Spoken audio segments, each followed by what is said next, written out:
Je reviens sur la phase équinoxiale et le fait qu'elle propulse les femmes, qu'elle leur donne une énergie, un pouvoir. Nous avons deux exemples, 2007 et 2022, à 15 ans d'intervalle. En 2007, c'est l'élection de Nicolas Sarkozy contre Ségolène Royal. Et Ségolène Royal perd les élections, mais elle est quand même très portée par tout un mouvement. Donc quelque part, je pense que c'est quand même tout à fait remarquable. Et en 2022, c'est l'élection de Giorgia Meloni en Italie comme présidente du Conseil.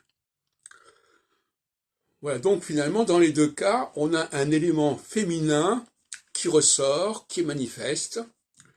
J'ai bien suivi la campagne de Ségolène Royal. C'était assez remarquable, il y avait un phénomène d'entraînement assez puissant. Et donc, on a là une dimension féminine, un marqueur féminin que l'on ne peut pas négliger en astrologie. J'ai souvent reproché aux astrologues de ne pas tenir compte du sexe des gens. Je ne parle pas du sexe des anges. Mais effectivement, non, on ne peut pas l'ignorer. La prévision astrologique, c'est aussi de prévoir si, parmi les acteurs majeurs, il y aura plutôt des hommes ou des femmes.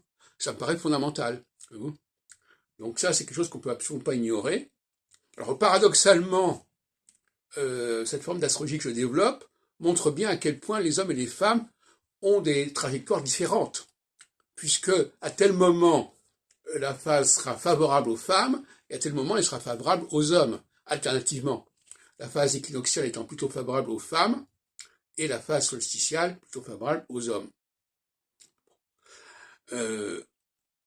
Alors, comme nous avons un phénomène de quinquennat qui brouille un peu les cartes, hein, et c'est malheureux, en 2012, encore en phase équinoxiale, 2007-2012, deux élections en phase équinoxiale, ce qui n'est pas du tout normal. Normalement, il devrait y avoir une alternance.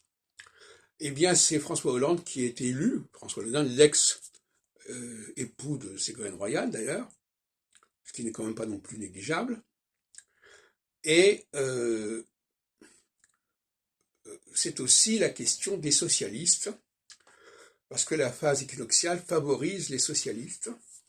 En 97, lorsque Jospin a été élu, est devenu Premier ministre en raison des élections législatives, on était également en pleine phase équinoxiale. Parce que l'équinoxialité favorise les opprimés et ceux qui les défendent.